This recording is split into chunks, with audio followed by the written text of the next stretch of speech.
Thank you for tuning into Beastwatch News Brief at the most current and comprehensive Bible prophecy website on the internet, BeastWatchNews.com. All Bible prophecy news, all the time. Stay tuned for news!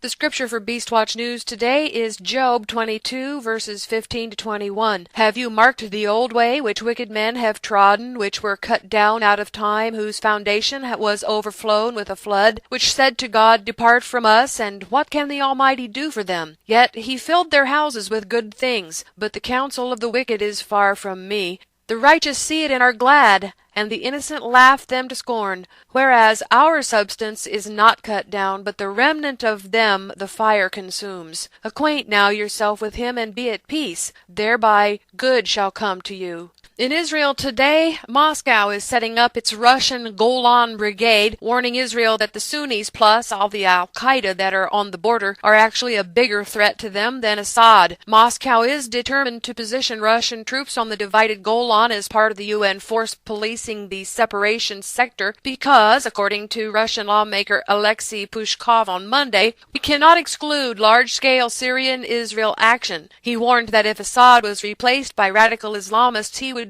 seem like an angel from heaven. Vladimir Shamanov, Russian airborne troops chief, disclosed that a new brigade, dubbed a peacekeeping unit, had set up for the Golan and armed with Mi-24 combat helicopters. Meanwhile, the U.S. Embassy is warning Americans to stay out of Golan. The U.S. and NATO and Israel have opened up their war games on the Syrian border. Jordanian media recently reported that 15,000 troops from 17 countries would start massive military exercises inside Jordan. Participants include the U.S., Canada, the U.K., Italy, Turkey, Yemen, Egypt, and others. By the way, these are all the countries except for the U.S. and Canada that are in the Gog-Magog war. The war game, dubbed Eager Lion 2013, will run for at least 2 weeks.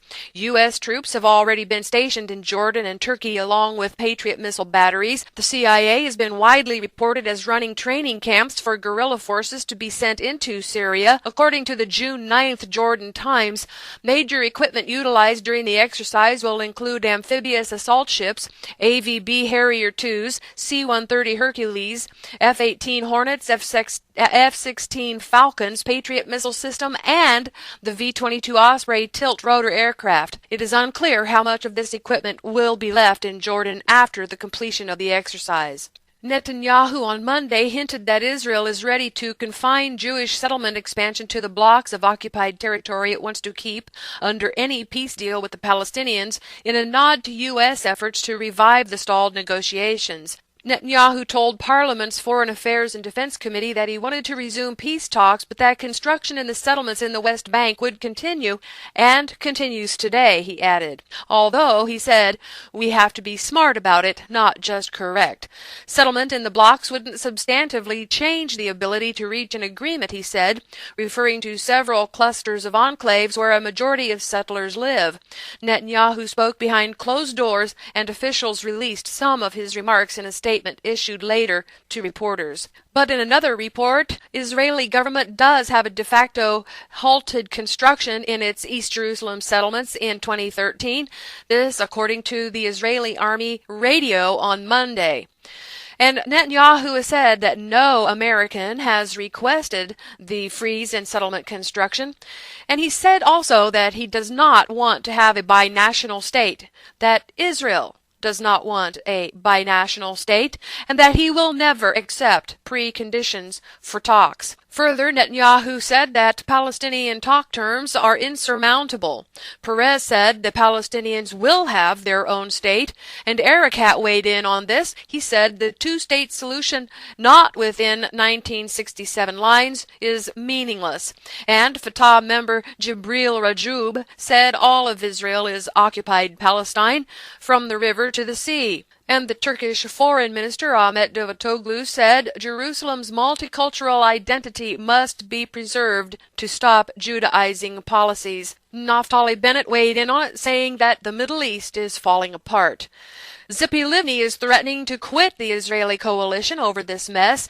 She said Prime Minister Netanyahu is going to have to decide whether to let Danonism get the upper hand in the discussions or to allow those forces in Israel that realize that a peace agreement is in Israeli interest to make the decisions. Defense Minister Moshe Ya'alon has been outraged over the comments recently made by his deputy Danny Danon and has reportedly asked Netanyahu to have a talk with Danon. The Syrian army has made its move against the rebel-held Aleppo air base overnight. A monitoring group said that the Syrian regime forces had launched multiple attacks and shelled areas of the Mini military air base right after taking control of the control tower. AFP is reporting that the Syrian army has been making significant gains in the past month, including seizing the long-held rebel bastion of Qusair, as the Syrian rebel groups seem to be falling. And the Syrian army is claiming battle victory in Aleppo. 14 people are dead after a bomb went off in the Damascus Square. The U.S. is holding high-level meetings today on Syria, including on arming the rebels. Russia is going to arm Syria, and the EU has lifted its arms embargo against the rebels. In other Middle East news, Iran has rearmed a destroyer with modern missiles and relaunched it into the Persian Gulf, and Iraq has been hit by a wave of bomb attacks, killing dozens. Also, in Turkey, riot police have entered the disputed square in Istanbul. A large force of riot police entered Taksim Square early on Tuesday, firing tear gas grenades and using water cannons to disperse demonstrators. And London is following the route of Turkey. Riot police have moved in on anti-G8 UK protesters. Police in riot gear moved in on a central London building where activists had planned an anti-G8 protest through the British capital on Tuesday before next week's summit of world leaders. Under U.S. and world economy, one financial insider has stated that we are moving into the last stages before an all-out collapse. Governments around the world are doing everything in their power to maintain the perception that all is well. Despite their best efforts, however, the coming catastrophe cannot be stopped. With the United States having reached unprecedented levels of debt and no end in sight, Europe close to widespread destabilization, and Japan now having lost control of their bond market, it should be quite apparent that there is no turning back. And under the White House, that contractor, Edward Snowden, who leaked the NSA files, has dropped out of sight. He dropped out of sight after saying things like, "There's no saving me," and "I do not expect to see home again." In fact, Dianne Feinstein and Boehner have both said that this NSA leaker is a traitor, and there are calls for him to be disappeared. It is estimated that some 20 trillion phone calls have been collected since October of 2001. Journalists are claiming that the U.S. surveillance has more to come and that the U.S. has no plan to end its broad surveillance program. Canada now is also saying that it monitors foreign phones and internet traffic. But the real shocker today is that a poll of Democrats finds that 66% of them approve of the blanket NSA surveillance. More is being revealed about the IRS scandal. A pro-life legal group, the Alliance Defending Freedom, released an audio today of a 2012 phone call between an IRS agent and the head of a Texas pregnancy counseling group.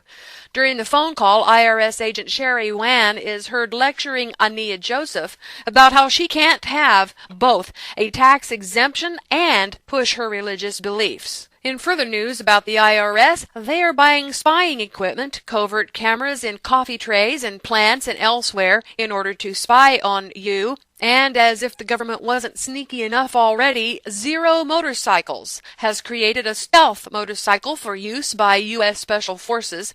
The MMX, the all-electric off-roader, features a nearly silent powertrain, full blackout capability, wiring for infrared lighting systems, and a keyless ignition for quick starts. Matte black paint completes its low-profile look, and with no intake or exhaust to worry about, the bike can operate when submerged in up to 1 meter of water. The Obama administration has decided to allow the morning after pill for every woman without a prescription, including women under the age of 17. And Chinese pills filled with human baby powder, that's ground up human babies, folks, has been discovered by South Korean customs as it was traveling outside of China in order to fulfill customer requests worldwide. Bill Cosby has said that we should all be more like Muslims. This past weekend, Cosby penned an op-ed for the New York Post in which he detailed some of the flaws in American society. He also suggested that we should take a page out of the Quran if we want to have healthier families, less crime, and more productive people. Ironically, 2 stories have come out about what Muslims do with naughty children. Obama's peace partners have beheaded 2 children, ages 10 and 16, in Kandahar. So I guess that means that Bill thinks when your children misbehave, you should behead them. Here's what the story says. Afghan officials said the boys aged 10 and 16 were kidnapped by Taliban fighters while scavenging for food in rubbish bins near the police headquarters in Kandahar. The boys were suspected of having accepted food from the police in exchange for information, so they were killed for having colluded with the police, according to the government officials there. And in Syria, Islamist rebels have executed a 14-year-old boy for blasphemy. Yes, Mr. Cosby, that seems like a perfect solution. We're not already killing our babies fast enough, but after they become, teenaged or below even, we can just behead them when they're hungry and searching for food, or if they disagree with us for some reason. And the spirit of bloody Islam just continues right on into Facebook. Facebook allows graphic pro-rape content despite banning a mother's photos of children with anti-GMO signs. Social media giant Facebook is the target of a new human rights campaign trying to rid the site of highly offensive gender-based hate speech, according to the news reports today. Is there a crazy ant in your future? The crazy ant, named for the erratic trail it leaves as it makes its way across the country, originated in Argentina and Brazil, but it was first spotted in Houston in 2002 and has spread to some 21 counties in Texas, 20 counties in Florida, and a few locations in Mississippi and Louisiana. But what really makes this crazy ant crazy is that its favorite food is electronics. Oh, and by the way, it cannot be killed with normal insecticide. The abominable sin of homosexuality has now given way to a new official birth certificate status in Australia. It's the sexless status. A man in Australia who claims to be neither a man nor a woman has been officially recognized as sexless on his birth certificate. He calls himself a neuter. Why don't we just call him it? This is Beastwatch News Daily Update. See these and other stories at beastwatchnews.com. Bible prophecy news every day except Shabbat.